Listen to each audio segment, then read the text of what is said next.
What is up, my friends? This video is being sponsored by our friends at Spitch, the best fantasy football manager game on the App Store, bar none. Why is it the best? You don't have to commit to an entire season. You can play individual game weeks if you want, choosing a brand new team every single weekend.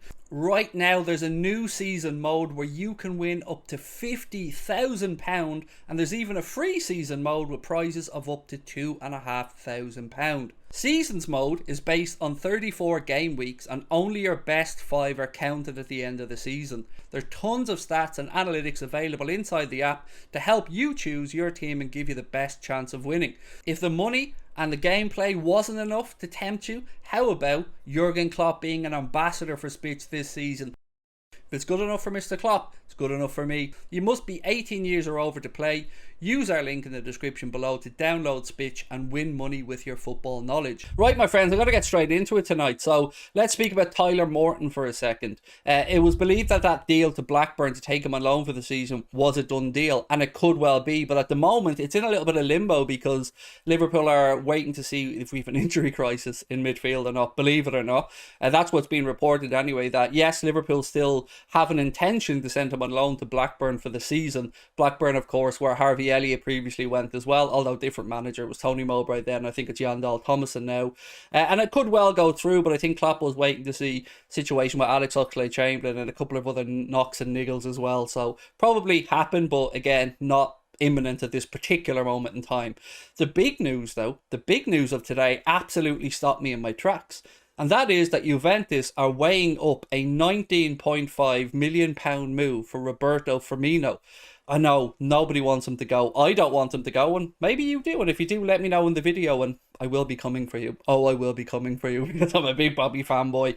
Now, look, in all seriousness, 19.5 million for a player who has 1 year left on his contract and isn't going to be given an offer. On the face of it, sounds really good. But I've said, and I stand by it, I think that Bobby Firmino will have a big part to play in helping Fabio Carvalho adjust to Jurgen Klopp's system. And I think that's worth its weight in gold. Honestly, I do. I also think that if we take Jurgen Klopp's comments on face value, that Bobby's looked really sharp in training. He had a few injuries last year that kind of stunted his, I was going to say his progress, but stunted his playing time at Liverpool and certainly his form.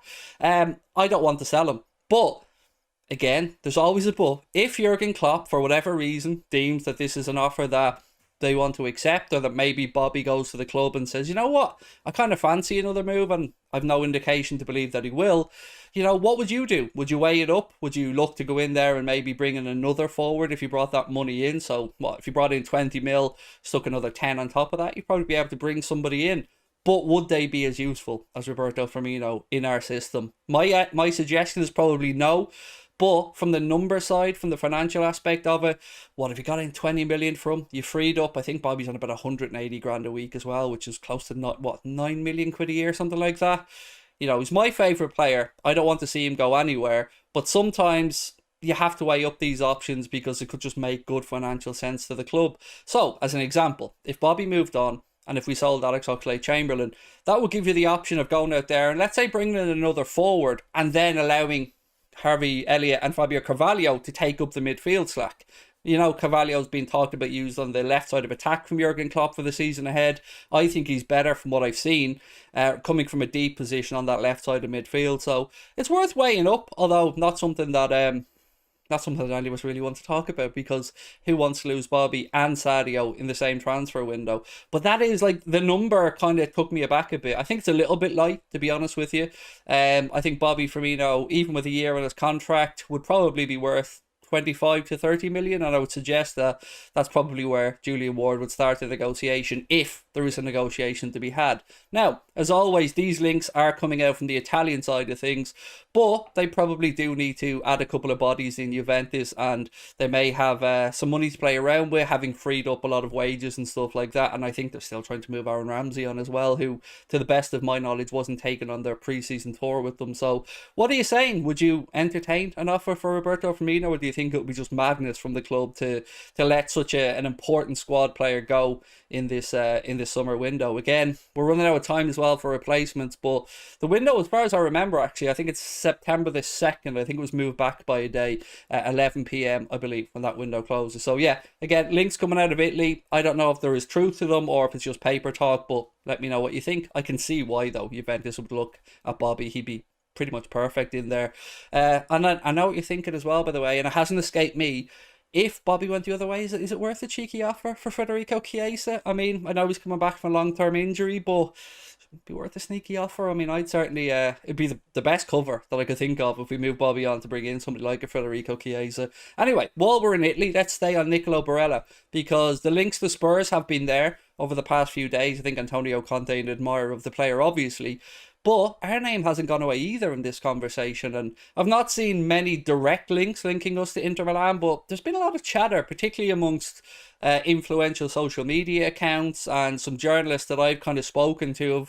They've alluded to an interest but not confirmed an interest. So I don't know if Liverpool are going to be in this conversation, if our name is being used maybe as a negotiating tactic in case Spurs do come in for Barella. But look, no problems to me. I would have Nicolo Barella at Liverpool in a heartbeat. He's a wonderfully talented midfielder, and you know, sometimes I'm nervous about players coming from Serie A straight into the Premier League, but I think he has the attributes that he'd be able to cope. So still don't think there's much truth to it. I think Spurs are the most interested, but certainly worth bringing it up. Going on to speak about Jurgen Klopp's transfer plans, he did an interview with Sky Sports. I'm sure a lot of you probably seen it, or at least the quotes from it, where he said that unless somebody comes up to him and asks to leave, that he believes Liverpool's transfer business is done. So what does that mean? Well, what if Oxlade-Chamberlain or Firmino, like I spoke about at the start of this video, what if they did come up to Klopp and say, look, there's an offer there, I'm interested in it, you know, would the club be willing to listen to it? So, yeah, he didn't say definitely no transfer business, but he also didn't allude to the fact that there may be transfer business. So, certainly another one to keep an eye on.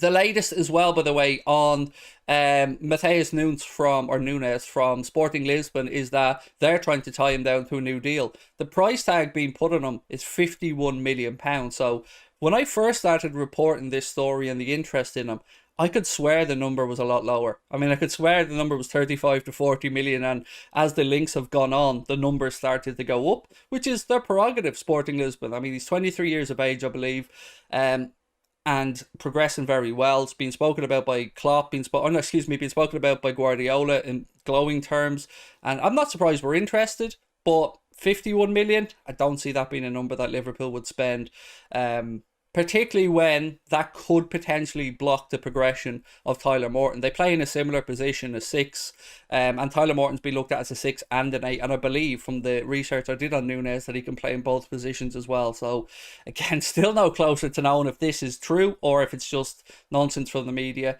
Again, coming back to Jimmy Pearce and Fabrizio Romano, they both said that there's been no direct approach from Liverpool yet to Sporting Lisbon for the player, and James Pearce went as far as to say it's nonsense. So that's pretty much where we are on it. I didn't bring up his name. See, I went the whole video speaking about midfield and everything else, and I didn't bring up you-know-whose name. Maybe this is growth. I don't know. Nah, who are we kidding? I'm sure I'll mention him another 20 times between now and the end of the transfer window. So look, that brings me to an end, my friends. Again, I want to thank you for all your support of the channel. If you want to catch us on Twitch, our link is in the description of the video below. We are live on there most nights about 8:30.